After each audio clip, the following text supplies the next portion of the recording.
Doctor Baba Saheb Ambedkar open university.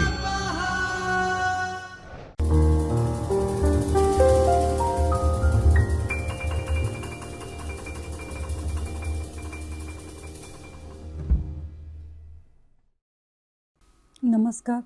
Doctor Baba Saheb Ambedkar open university के चैतन्य studio में आप सभी का स्वागत है। मैं Neetu Singh, assistant professor in special education. आज हम SESV01 के ब्लॉक 1 में रिफ्रैक्टिव एरर्स के बारे में चर्चा करेंगे। रिफ्रैक्टिव एरर्स क्या होता है ये हम देखेंगे। इसमें है सबसे पहले परिचय। जब हम किसी वस्तु को देखते हैं तो जो प्रकाश की किरणें वो परावर्तित होती है, जो आँख की स्पष्ट सबसे बाहरी परत जिसे कॉर्निया कहा जाता है के माध्यम से एक आंतरिक लेंस पर अपवर्तित हो जाती है। लेंस तब प्रकाश को रेटिना पर केंद्रित करता है। आँख के पीछे स्थित प्रकाश संवेदनशील ऊतक की एक परत है।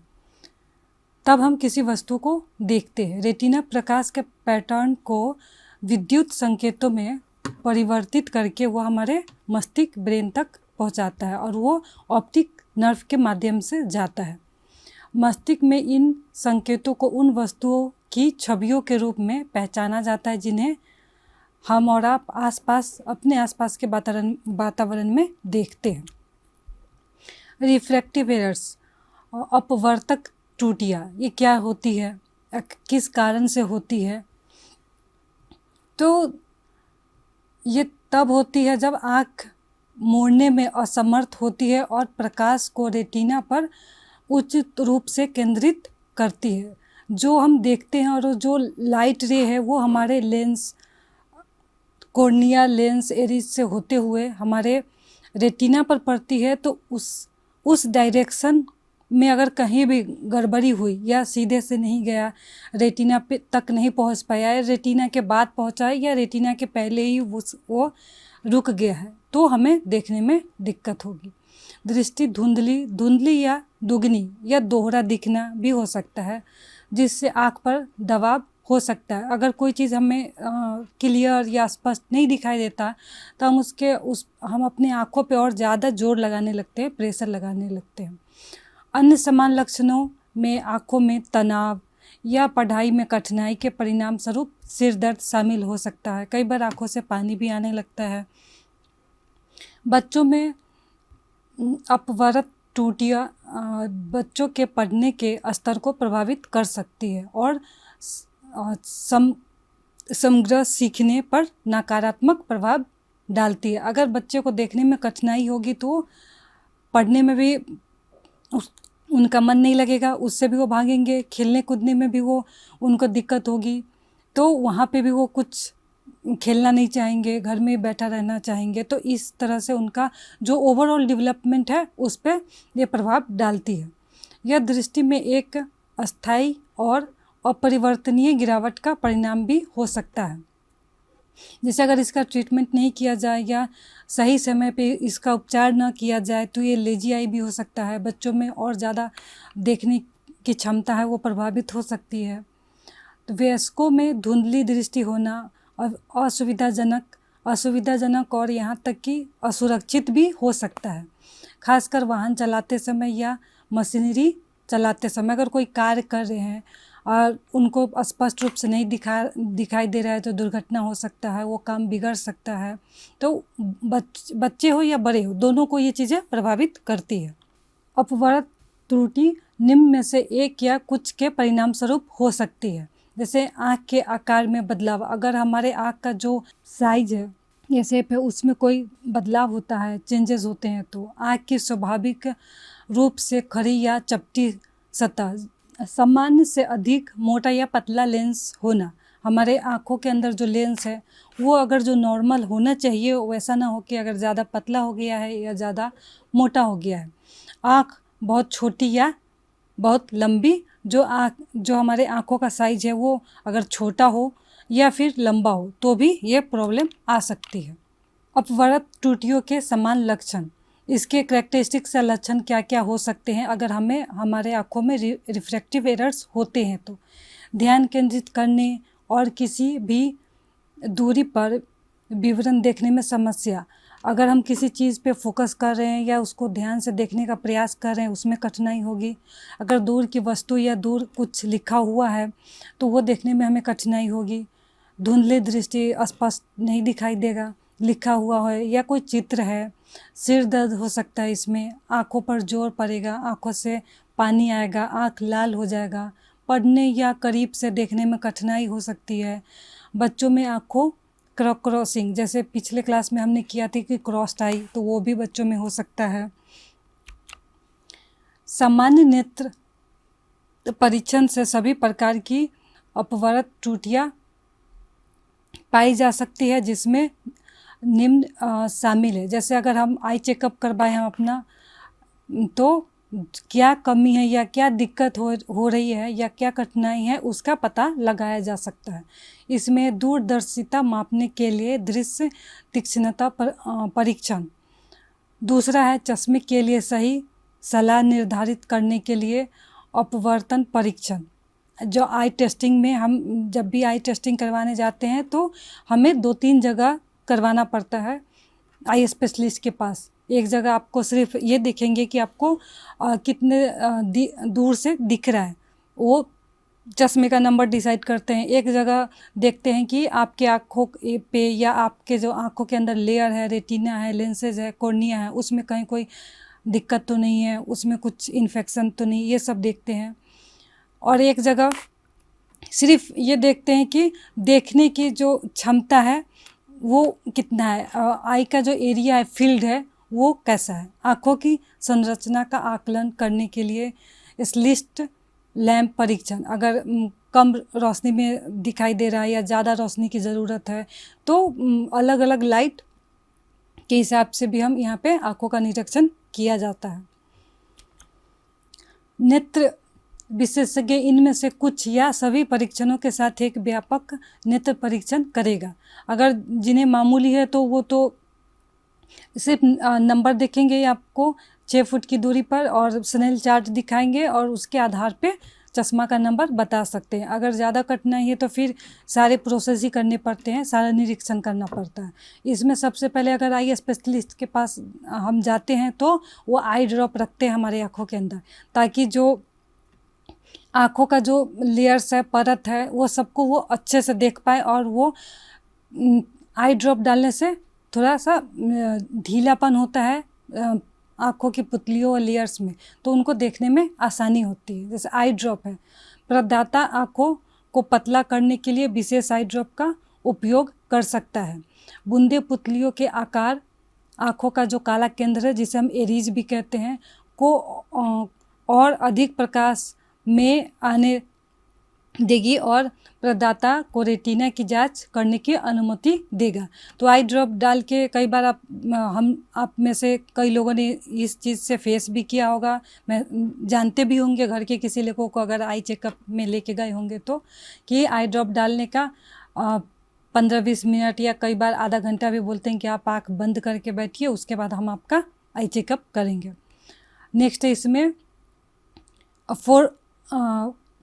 फोरोप्टर। यह उपकरण अपवर्तक त्रुटि या समस्या की गंभीरता को मापता है। अगर रिफ्रैक्टिव एरर्स है तो कितना है, बहुत ज़्यादा है या कम है, या उसकी गंभीरता के हिसाब से फिर वो ट्रीटमेंट उपचार भी डॉक्टर सलाह देते हैं। यह टूल एक बड़े मास्क की तरह दिखता है जिसमें चारों ओर कैमरे लेंस है। यह प्रदाता को यह निर्धारित करने में मदद करता है कि दृष्टि को कैसे ठीक किया जाए। उसके बाद नेक्स्ट है रेटिनोस्कोप। प्रदाता आँखों में एक विशेष प्रकाश चमकाएगा यह देखने के लिए कि यह रेटिना से कैसे परावर्तित होता है। टॉर्च लाइट की तरह टॉर्च का ही इस्तेमाल करते हैं उसमें, जो हमारे आँखों के अंदर डाल के देखते हैं कि अगर बाहर से जो वो टॉर्च लाइट की रोशनी हमारे आँखों में जा रही है तो रेटिना पे जाने के बाद वो कैसा परिवर्तित होता है, कैसे उसमें चेंजेज आते हैं, क्या किस तरह से आगे है या पीछे है, तो ये रेटिनोस्कोप में डॉक्टर देखते हैं। नेक्स्ट है बच्चों के लिए निदान। अगर बच्चे में रिफ्रैक्टिव एरर्स है, अपवर्तक त्रुटियां है, तो उसका किस तरह से निदान किया जा सकता है। अपवर्तक त्रुटियों का शीघ्र निदान बच्चों के लिए एक विशेष रूप से आवश्यक है, क्योंकि उनके एजुकेशन और ओवरऑल डेवलपमेंट पे कोई परेशानी ना हो, उनको कठिनाई का सामना न करना पड़े, क्योंकि खराब दृष्टि से बच्चे की शैक्षणिक प्रगति प्रभावित होती है। इसके अलावा अगर किसी बच्चे के अपवर्तक त्रुटियों को समय पर संबोधित नहीं किया जाता है तो अस्पष्टता, आलसी आँख, जिसे लेजी आई भी कहा जाता है, विकसित हो सकती है। जब छोटे बच्चे के लिए मानक नेत्र चार्ट का उपयोग नहीं किया जा सकता तो उनकी दृष्टि को रेटिनोस्कोपी द्वारा मूल्यांकन करने की आवश्यकता होती है। एक परीक्षण जो रेटिना से प्रकाश प्रतिबिंब को देखती है। अगर छोटे बच्चे सैडल चार्ट के माध्यम से नहीं बता पाएंगे या नहीं देख पाते हैं, ज़्यादा छोटे बच्चे होते हैं, तो तब जो डॉक्टर है, आई स्पेशलिस्ट है, वो रेटिनोस्कोपी के द्वारा उनका आई चेकअप करते हैं।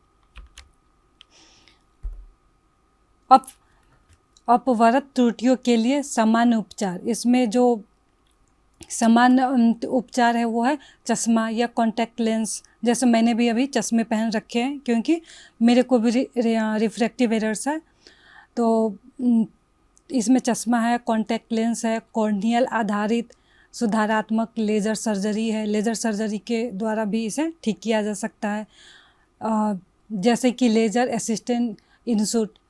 नेक्स्ट है केराटोटोमिलेसिस, लेसिक, इसका शॉर्ट में लेसिक बोलेंगे और फुल फॉर्म है इसका लेज़र इंसुट केराटोमिलोसिस। या नेक्स्ट है इसमें फोटो रिफ्रैक्टिव केराटोटोमी।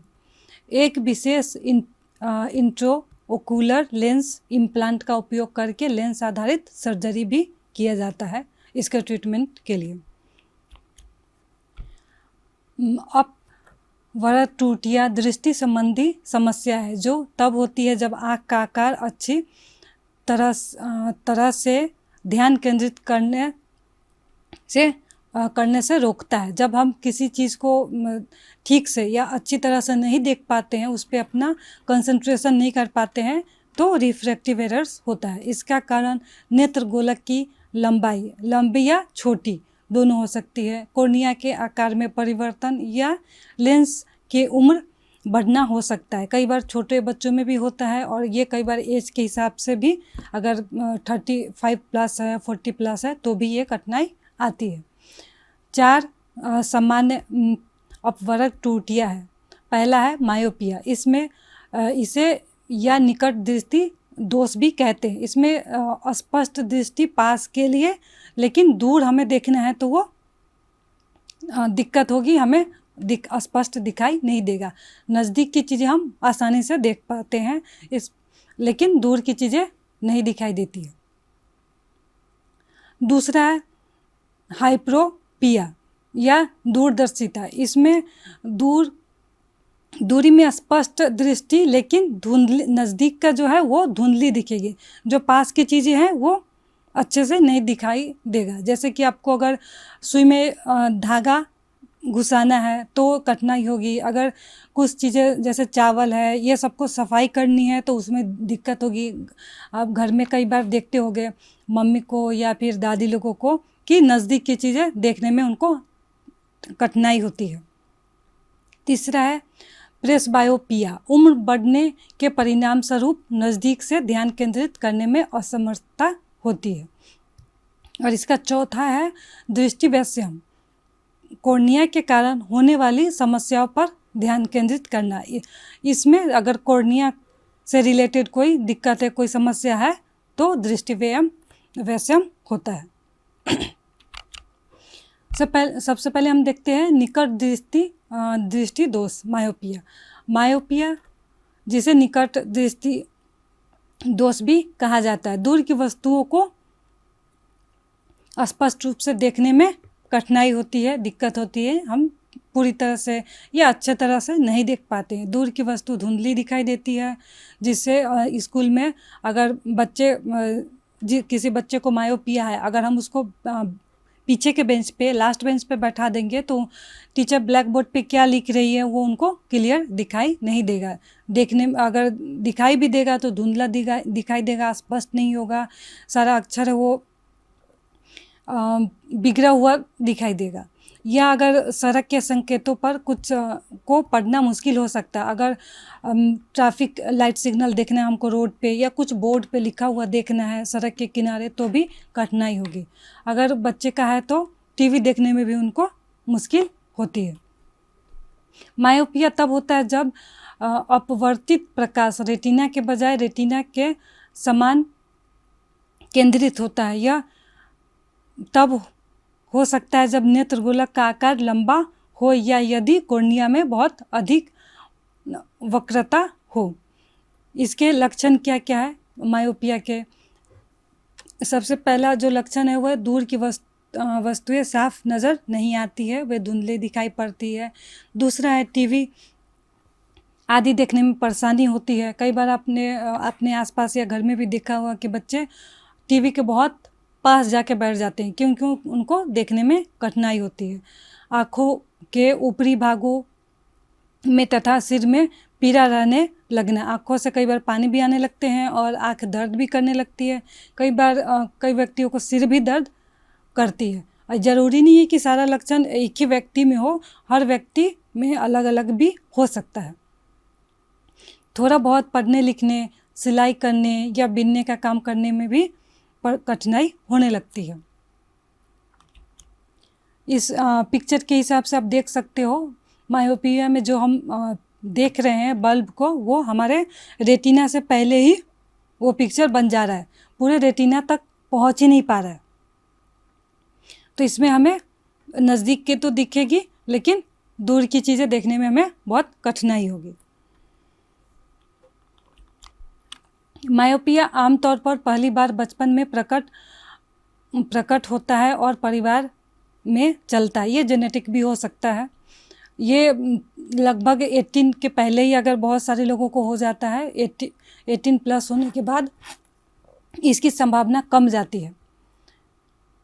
अक्सर मायोपिया किसी व्यक्ति की स्कूली उम्र और किशोरावस्था के दौरान खराब हो सकता है।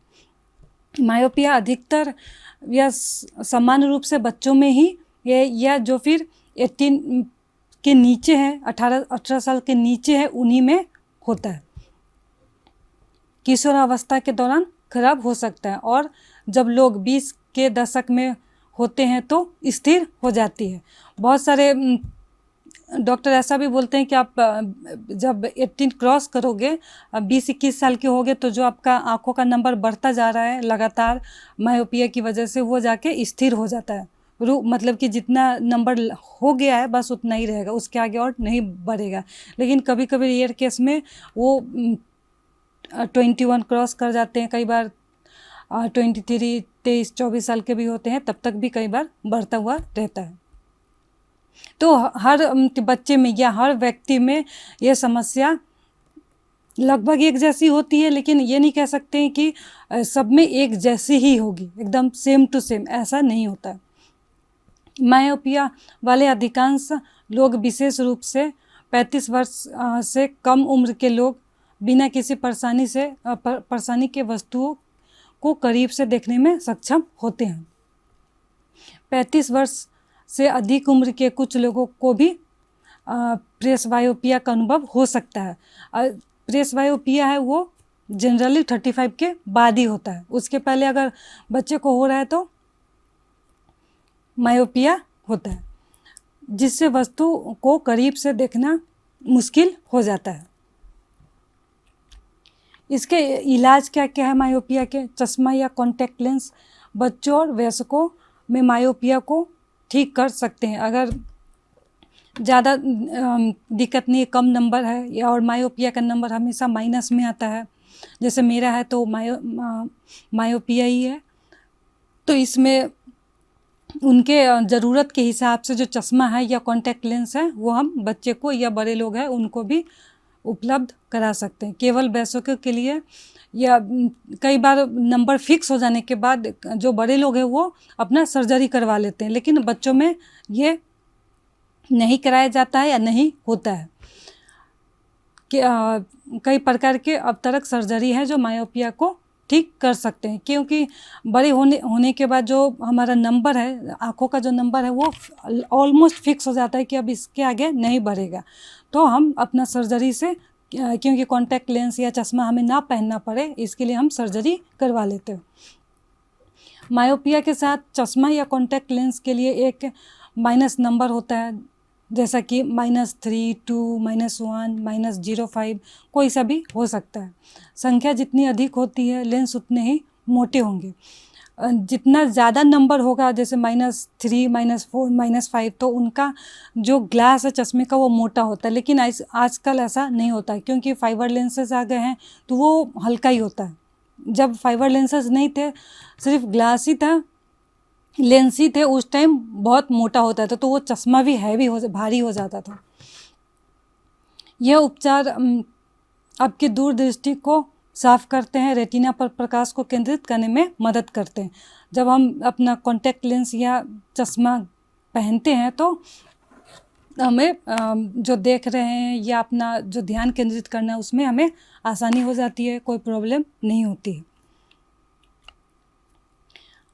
नेक्स्ट है इसका फैकिक इंट्राओक्यूलर लेंस।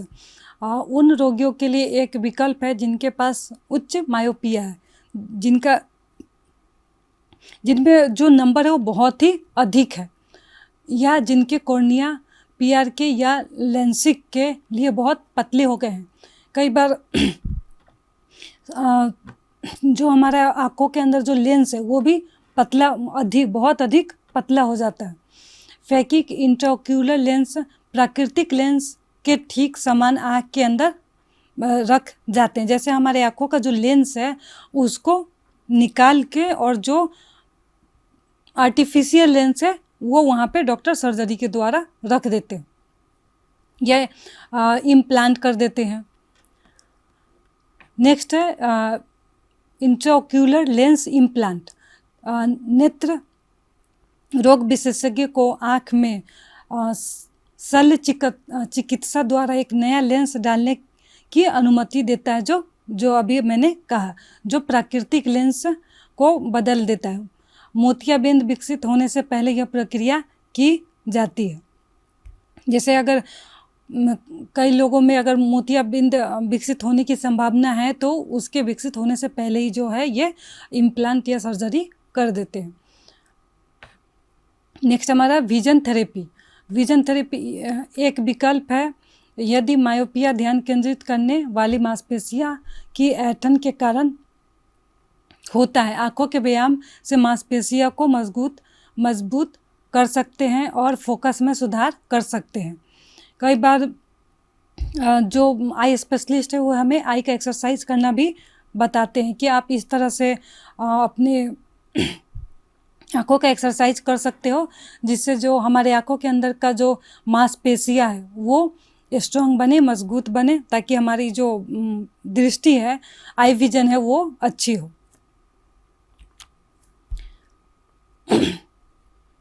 नेक्स्ट है हमारा दृष्टिवैषम्य या एस्टिग्मेटिज्म।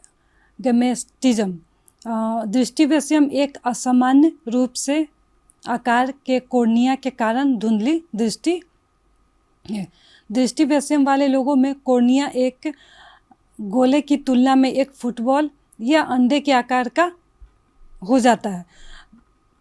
ये कब होता है? जब हमारा कॉर्निया का जो आकार है वो एकदम राउंड शेप में फुटबॉल की तरह या अंडे की तरह हो जाए तो ये दिक्कत, ये परेशानी आती है।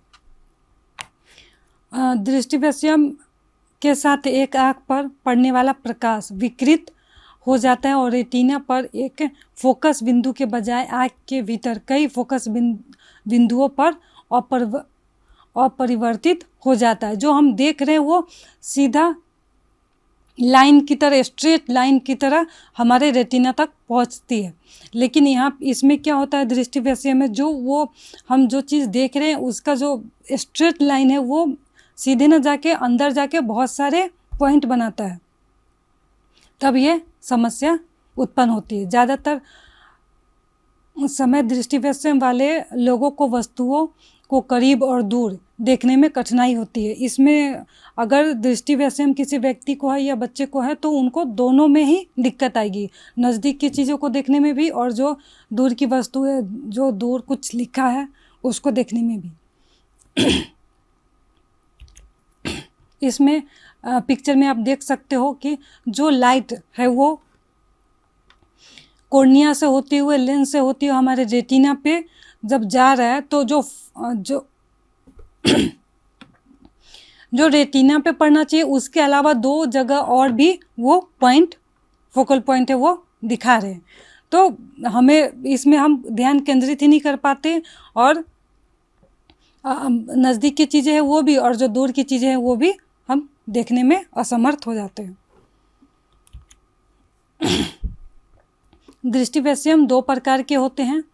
जो पहला है वो नियमित, जिसमें नेत्र गोलाकार नहीं बल्कि सममित होता है, और दूसरा है अनियमित, जिसमें नेत्र गोलाकार नहीं है और सममित भी नहीं है।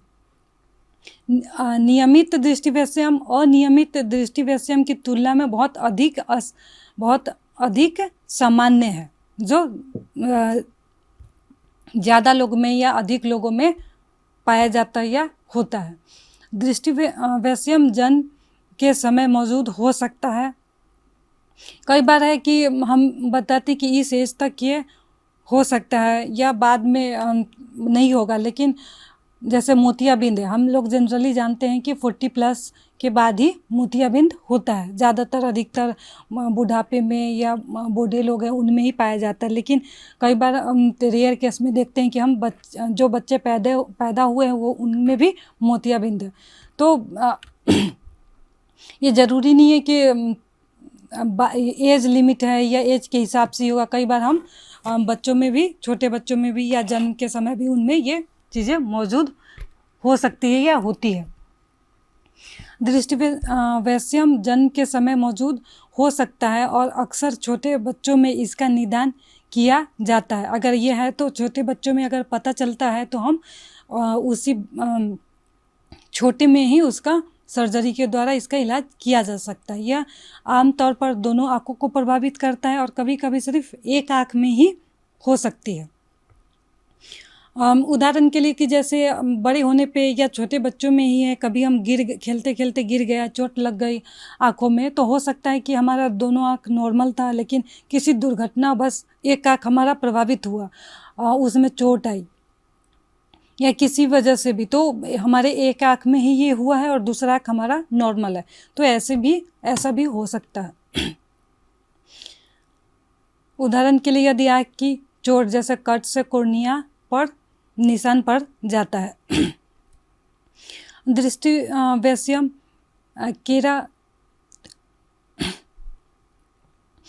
केराटोकोनस नामक स्थिति के कारण भी हो सकता है। ये भी एक डिजीज है, बीमारी। अगर ये है तो भी हमारे या किसी व्यक्ति को हुआ है तो उनको दृष्टिवैषम्य हो सकता है, जिसमें कॉर्निया पतला हो जाता है और बाहर की ओर उभरने लगता है।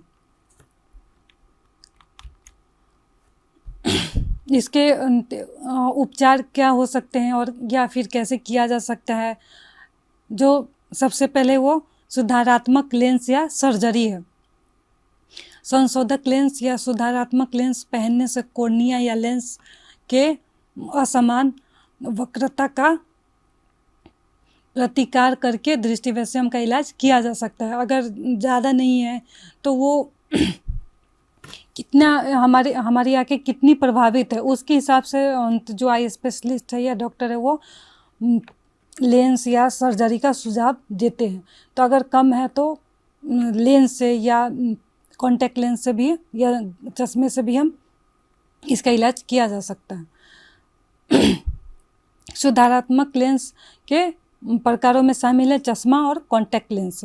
चश्मा लेंस से बने होते हैं जो आँख के असमान आकार की भरपाई करने में मदद करती है। लेंस पर प्रकाश को आँख से ठीक से मोड़ते हैं। जो लाइट रे है, जो हम चीज़ों को देखते हैं तो हमारे कॉर्निया इरिज लेंस होते हुए जो रेटिना पर पड़ती है, रेटिना तक जाती है, रेटिना के द्वारा फिर ऑप्टिक नर्व के माध्यम से हमारे ब्रेन तक जाती है। तो इसमें जो प्रकाश है वो एकदम स्ट्रेट लाइन में जाए, कहीं मुड़े नहीं और अच्छी तरह से जाए, इसलिए हम चश्मे या कॉन्टैक्ट लेंस का उपयोग करते हैं। कॉन्टैक्ट लेंस चश्मे की तरह ही होता है। ये है कि हम चश्मा इस ऊपर से लगाते हैं और कॉन्टैक्ट लेंस है वो हमारे आँखों के अंदर, आप लोगों ने कई बार देखा भी होगा, आँखों के अंदर उसको हम सेट करते हैं। चश्मे की तरह होता है कॉन्टैक्ट लेंस। अधिकांश दृष्टिवैषम्य को ठीक करने में मददगार साबित होता है। नेक्स्ट है इसका सर्जरी या शल्य चिकित्सा। सर्जरी दृष्टि में सुधार करती है और चश्मे या कॉन्टैक्ट लेंस की आवश्यकता को कम कर देती है या ख़त्म कर देती है। कई बार कई लोगों को सर्जरी के बाद भी डॉक्टर सलाह देते हैं कि आप कॉन्टैक्ट लेंस या चश्मा पहन सकते हैं। कई बार लोगों को कि सर्जरी हो गई है तो अब इसकी आवश्यकता नहीं है, वो ऐसे उनको अच्छे से दिखाई देता है। तो वो इंडिविजुअल टू इंडिविजुअल वेरी करता है, आवश्यकता को कम कर देती है। दृष्टिवैषम्य के लिए सर्जरी के प्रकारों में शामिल है। सर्जरी में भी 2 प्रकार की सर्जरी की जाती है। जो इसका पहले जो सर्जरी है वो है लेजर असिस्टेंट इन सिटू केराटोमोलेसिस, इसको शॉर्ट फॉर्म में लेसिक भी कहा जाता है। इस प्रक्रिया के साथ एक नेत्र सर्जन कॉर्निया में एक पतला टिका हुआ फ्लैप बनाता है। वो कॉर्निया के आकार को तराशने के लिए एक एक्सीमर लेजर का उपयोग करता है और फिर फ्लैप को पुनः स्थापित कर देता है।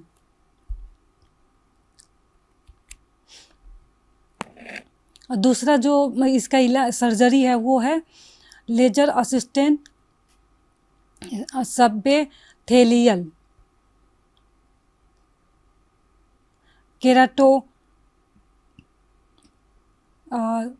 केराटेक्टोमी।